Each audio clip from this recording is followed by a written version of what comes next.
Hello friends, team शिक्षा में आपका स्वागत है। और मैं फिर से आपके सामने कुछ नए क्वेश्चंस के साथ प्रस्तुत हूं और कुछ नए क्वेश्चंस लाया हूं और उम्मीद करता हूं कि आपको आज के क्वेश्चंस पसंद आएंगे। तो आइए शुरू करते हैं। ये रहा हमारा पहला प्रश्न, वास्तविक वस्तु का आभासी प्रतिबिंब बनता है। तो इसका सही आंसर होगा उत्तल दर्पण में।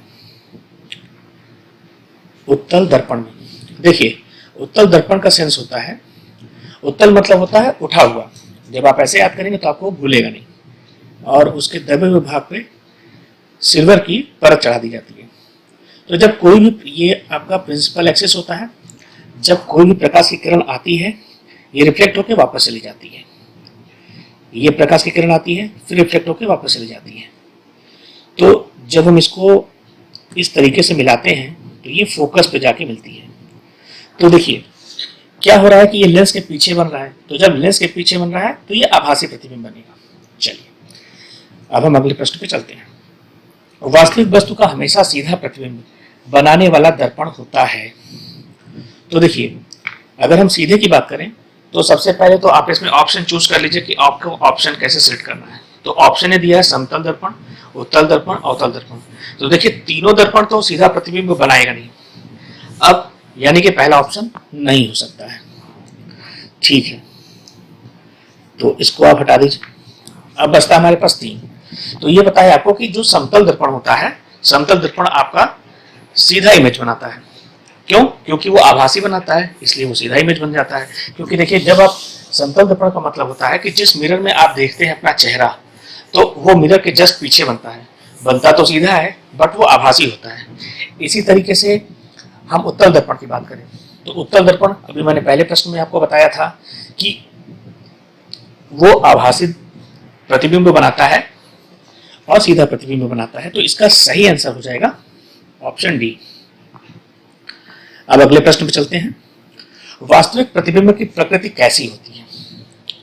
तो देखिए मित्रों, वास्तविक प्रतिबिंब की अगर हम बात करें तो इसकी प्रकृति क्या होगी? उल्टा होगा। देखिए, अब अगर हम बात करते हैं कि जैसे कि हमारे पास कोई दर्पण हम ले लेते हैं, जैसे हमने अवतल दर्पण लिया। ठीक है, अवतल दर्पण में क्या होता है कि ये जो उठा हुआ भाग है इस पे हम चांदी की पॉलिश कर देते हैं। ये इसका प्रिंसिपल एक्सिस है। और देखिए, सबसे पहला रूल ये होता है कि कोई भी आपतित किरण आती है तो वो टकराती है तो फोकस से होकर जाती है। एक किरण आई, टकरा के फोकस से होकर गई, फिर ऐसे दूसरी किरण आई, टकरा के फोकस से होकर गई। तो यहाँ पे जो इमेज बनती है ये आपकी, देखिए लेंस के सामने बन रही है। ये बन तो रही है आपकी रियल इमेज, मतलब वास्तविक, लेकिन उल्टा बन रहा है। इसीलिए आपको रटने की जरूरत नहीं है। अगर आप कंसेप्ट समझ जाएंगे तो आपका ऐसे ही तैयार हो जाएगा। तो इसका सही उत्तर होगा वास्तविक प्रतिबिंब की प्रकृति उल्टा होता है। आइए अगले प्रश्न पे चलते हैं। वस्तु से छोटा प्रतिबिंब बनाता है। देखिए, वस्तु से छोटा प्रतिबिंब अगर हम बनाने की बात करें तो जो आपका उत्तल दर्पण होता है वो हमेशा ही आभासी प्रतिबिंब बनाता है और छोटा प्रतिबिंब बनाता है।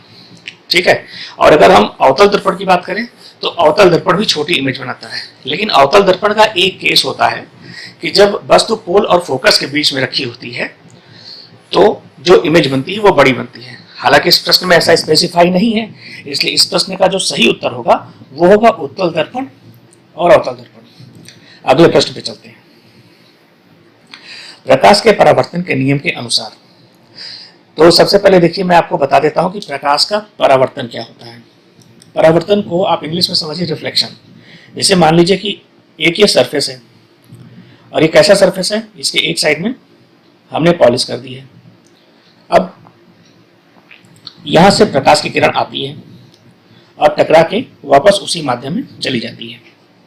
तो इसे कहते हैं हम प्रकाश का परावर्तन। और देखिए, ये होता है हमारा लंब, इंग्लिश में कहते हैं इसको नॉर्मल। तो ये आपतित किरण है, ये परावर्तित किरण है। आपतित किरण को कहते हैं इंसिडेंट, ये एंगल ऑफ इंसिडेंट होता है, ये एंगल ऑफ रिफ्लेक्शन होता है। तो देखिए, जो प्रकाश के परावर्तन का नियम होता है उसमें क्या होता है, angle I is equal to angle R, मतलब आपतन कोण परावर्तन कोण के बराबर होता है। तो इसका सही उत्तर होगा बी। ठीक, अगले प्रश्न पे चलते हैं। समतल दर्पण के द्वारा बना प्रतिबिंब सदैव होता है। देखिए, हमने बताया था समतल दर्पण के बारे में कि समतल दर्पण में क्या होता है, समतल दर्पण में जैसे कि मान लीजिए कि ये आपका दर्पण है, ये आपका दर्पण है, तो उसमें जो इमेज बनेगी ना वो दर्पण के पीछे वाले हिस्से में बनती है, मतलब यहां बनेगी। तो अब बनेगी कैसे, ये बनेगी आभासी, क्योंकि ये पर्दे के पीछे बन रही है, मतलब दर्पण के पीछे बन रही है। और कैसी बनेगी, ये बनेगी सीधी। तो इसका सही उत्तर हो जाएगा ऑप्शन सी। अब हम अगले प्रश्न पे चलते हैं। आंख में प्रवेश करने वाले प्रकाश की मात्रा को कौन नियंत्रित करता है? देखिए इसका सही आंसर होगा परितारिका, इसको इंग्लिश में कहते हैं आइरिस। देखिए अब मैं आपको समझाता हूं आइरिस का काम क्या होता है। जैसे कि आइरिस क्या करती है कि कितने प्रकाश को हमको हमारी आंखों को चाहिए उसको कंट्रोल करने का काम करता है। जैसे कि मान लीजिए कि आप दिन में कहीं बाहर निकलने हुए हैं और आपके सामने बहुत सारा प्रकाश है, फिर कुछ देर बाद जब आप अंधेरे कमरे में आते हैं तो आपको अचानक से लगता है कि कुछ नहीं दिखाई दे रहा है, फिर आप अपनी आंखों को बंद करते हैं या थोड़ा सा हाथों से मल लेते हैं और फिर अपनी आंखों को खोलते हैं, तो धीरे धीरे धीरे धीरे आपको चीजें दिखाई देने लगती हैं। तो ये सारा कंट्रोल जो करता है वो आइरिस करता है। इंग्लिश में इसको आइरिस कहते हैं, हिंदी में परितारिका कहते हैं। तो आप दोनों में ही तैयार करिएगा, क्योंकि आजकल आयोग इंग्लिश और हिंदी दोनों में पूछ रहा है। चलिए अगले क्वेश्चन पर चलते हैं। निम्न में से कौन सा रंग इंद्रधनुष के मध्य में देखा जा सकता है? देखिए ये सबसे आसान प्रश्न है। देखिए 7 कलर होते हैं, VIBGYOR, V I B G Y O R, violet, indigo, blue, green, yellow, orange और रेड। देखिए 3 इधर हो गए और 3 इधर हो गए। हम लोगों ने अपने आप आइडेंटिफाई कर लिया बीच में कौन सा आ रहा है, हरा आ रहा है, तो बीच में हरा कलर होता है। ठीक है, चलिए नेक्स्ट प्रश्न पे चलते हैं। यदि दर्पण में बना प्रतिबिंब हमेशा सीधा और आकार में वस्तु के बराबर है तो वो कौन सा दर्पण होगा? देखिए ये आपका मैंने अभी पहले ही डिस्कस किया है, ये समतल दर्पण होगा। समतल दर्पण में क्या होता है कि जो इमेज बनती है वो आभासी बनती है और वस्तु के बराबर बनती है। अच्छा, समतल दर्पण के बारे में मैं आपको एक चीज और बताना चाहता हूं कि एक क्वेश्चन पूछता है कि अगर कोई वस्तु समतल दर्पण की तरफ v वेलोसिटी से आ रही है तो जो इसमें जो हमारी इमेज बन रही है वो कितनी वेलोसिटी से इस वस्तु की तरफ आएगी?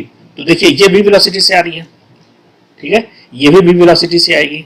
तो अब जब हम रिलेटिव वेलोसिटी निकाल लेंगे तो वो हो जाता है 2v वेलोसिटी। इसका सही आंसर होता है 2v। चलिए अब हम नेक्स्ट क्वेश्चन पे चलते हैं। समतल दर्पण के द्वारा बना प्रतिबिंब होता है, देखिए अभी मैंने आपसे बताया था हमेशा इससे वर्चुअल इमेज बनती है, मतलब काल्पनिक इमेज बनती है। तो इसका सही उत्तर होगा बी। अब नेक्स्ट क्वेश्चन पे चलते हैं। शेविंग के लिए कौन से दर्पण का उपयोग किया जाता है? देखिए मैंने आपको 2 दर्पण के बारे में बताया था। ये था उत्तल दर्पण जिसके दबे विभाग पे चांदी की कलाई की जाती है, और ये हमारा अवतल दर्पण है जिसके उठे हुए भाग पे चांदी की कलाई की जाती है। तो जो हमारा उत्तल दर्पण है, देखिए ये उत्तल दर्पण है और ये अवतल दर्पण है।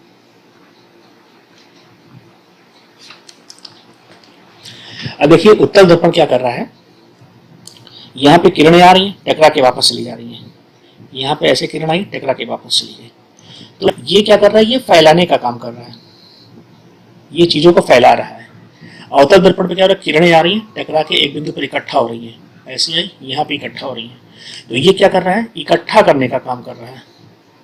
ठीक है, तो ये छोटा सा कंसेप्ट मैंने आपको बताया है। तो देखिए इसमें कह रहा है शेविंग के लिए किस मिरर का उपयोग किया जाता है, तो इसका सही उत्तर होगा अवतल दर्पण। क्योंकि अगर इसमें उत्तल दर्पण का यूज करेंगे तो जैसे कि अगर हमको कोई स्पेसिफाइड जगह पे, जैसे कि हम जाते हैं शेविंग कराने के लिए, तो अगर उसमें किरणें फैलने लगेंगी तो हमको स्पेसिफाइड स्पेस नहीं समझ में आएगा। तो यहाँ पर अवतल दर्पण का प्रयोग होता है। अब हम आगे चलते हैं। लिख रहा है कि निम्न में से कौन सा लेंस निकट दृष्टि दोष को कम करने के लिए उपयोग किया जाता है? देखिए सबसे पहले मैं आपको बता दूं निकट दृष्टि दोष का मतलब क्या होता है। निकट दृष्टि दोष, देखिए एक इसमें तो आपका एक क्वेश्चन और पूछा जा सकता है कि मायोपिया क्या होता है, तो मायोपिया को ही निकट दृष्टि दोष कहते हैं। निकट दृष्टि दोष मतलब होता है कि आपको निकट दृष्टि दोष, अब आप निकट दृष्टि के बाद दोष, मतलब कि निकट दृष्टि आपकी ठीक है, उसके बाद दोष है। कहने का मतलब यह है कि नजदीक की चीज इसमें साफ दिखाई देती है, लेकिन जो दूर की चीजें हैं वो अस्पष्ट नहीं दिखाई देती हैं। तो इस दोष को दूर करने के लिए हम अवतल लेंस का प्रयोग करते हैं। चलिए अगले क्वेश्चन चलते हैं। ट्यूब में श्वेत प्रकाश कैसे उत्पन्न होता है?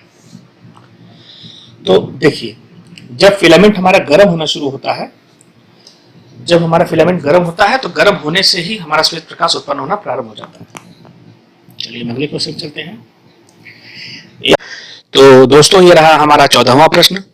प्रश्न में ये पूछा है कि एक दंत चिकित्सक के दर्पण में, मतलब कि दंत चिकित्सक कौन से दर्पण का इस्तेमाल करता है? तो जो दंत चिकित्सक होता है वो अवतल दर्पण का इस्तेमाल करता है। इसके अलावा अगर आपसे पूछा जाए कि जो ईएनटी स्पेशलिस्ट होता है, नाक कान गला रोग विशेषज्ञ जो होते हैं, वो किस दर्पण का इस्तेमाल करते हैं? तो वो भी अवतल दर्पण का इस्तेमाल करते हैं। चलिए अगले प्रश्न पर चलते हैं।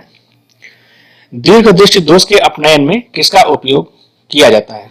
दीर्घ दृष्टि दोष का अर्थ है मतलब दूर दृष्टि दोष। देखिए, दूर दृष्टि दोष, देखिए ये जो दूरदृष्टि दोष का मतलब होता है जो आपकी दूरदृष्टि है वो सही है, उसके बाद दोष है, मतलब कि दूर की वस्तुएं तो स्पष्ट दिखाई देती हैं लेकिन नजदीक की वस्तु जो है स्पष्ट नहीं दिखाई देती है। तो इसके उपचार के लिए हम लोग उत्तल लेंस का प्रयोग करते हैं। अच्छा, जो उत्तल लेंस की जो क्षमता होती है, उत्तल लेंस की जो क्षमता होती है उसको हम प्लस से डिनोट करते हैं, और जो अवतल लेंस की क्षमता होती है उसको हम माइनस से डिनोट करते हैं। चलिए हम अगले प्रश्न पे चलते हैं। एक हवा का बुलबुला पानी में किस तरह कार्य करता है? देखिए, जो हवा का बुलबुला है वो पानी में अवतल लेंस की भांति व्यवहार करता है। ठीक है, अब अगले प्रश्न पे हम चलते हैं। अगले प्रश्न पे चलते हैं। समुद्र किसके कारण नीले रंग का दिखाई देता है? पहले मैं इसका ऑप्शन बता देता हूं। इसका जो आंसर होगा वो होगा आकाश का प्रतिबिंब और पानी की बूंदों से प्रकाश का फैलाव। देखिए, जो हमें नीले रंग का दिखाई देता है वो हमारा प्रकाश के प्रकीर्णन का जो प्रभाव होता है उसके द्वारा हमें नीला दिखाई देता है, और जो नीला रंग होता है उसका प्रकीर्णन सबसे ज्यादा होता है। तो इसका सही आंसर होगा आकाश का प्रतिबिंब और पानी की बूंदों से प्रकाश का फैलाव। अगले प्रश्न पे चलते हैं। सबसे कम तरंग दैर्ध्य वाला प्रकाश कौन सा होता है? देखिए, हमने बताया था 7 रंग के प्रकाश होते हैं, विब ग्योर। ठीक है, तो हम जो ये एरो बना रहे हैं ना, ये तरंग दैर्ध्य का बढ़ने का क्रम है। ठीक है, यहां तरंग दैर्ध्य जो होती है हमारी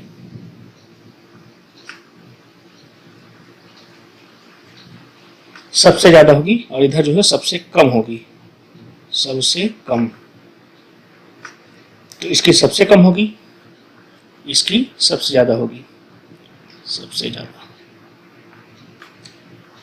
तो अब आपको याद नहीं करना पड़ेगा। तो अब यहां पे अगर हम बात करें तो जो हमारा बैगनी है उसकी तरंग दैर्ध्य सबसे कम होती है। अब हम अगले प्रश्न पे चलते हैं। रेटिना पर निर्मित प्रतिबिंब, जो हमारी रेटिना होती है वो जो प्रतिबिंब बनाती है वस्तु से छोटा होता है और उल्टा बनाती है। अगले प्रश्न पे चलते हैं। लाल प्रकाश सिग्नल को खतरे के संकेत के रूप में प्रयोग किया जाता है क्योंकि, अब देखिए इसमें जो ऑप्शंस दे रखा है, रेड लाइट कम से कम फैलती है, यह आंखों के लिए सहायक है, यह कम से कम रासायनिक प्रतिक्रिया उत्पन्न करती है, और यह हवा में कम से कम अवशोषित होता है। तो देखिए, मैंने बताया था कि जो विबग्योर सीरीज हमारी है, विबग्योर सीरीज में ये जो रेड कलर होता है इसका तरंग दैर्ध्य सबसे ज्यादा होता है। ठीक, जिस वजह से इसका जो प्रकीर्णन होता है वो बहुत कम होता है। यही कारण है कि रेड लाइट कम से कम फैलती है, और जब कम से कम फैलेगी तो हमें दिखाई देगी। जिस लाइट का प्रकीर्णन ज्यादा हो जाएगा वो हमें नहीं दिखाई देगी। इसीलिए हम हमेशा खतरे के सिग्नल के लिए रेड लाइट का इस्तेमाल करते हैं। तो दोस्तों, ये था आज का प्रश्न, और मुझे लगता है कि मैंने आज जो है कल से काफी अच्छे प्रश्न आप लोगों के सामने प्रस्तुत किए हैं। तो इसी उम्मीद के साथ मैं ये आशा करता हूं कि आपको ये वीडियो पसंद आया होगा। अगर आपको ये वीडियो पसंद आया है तो प्लीज इसको सब्सक्राइब करें, लाइक करें और शेयर करें। Thank you.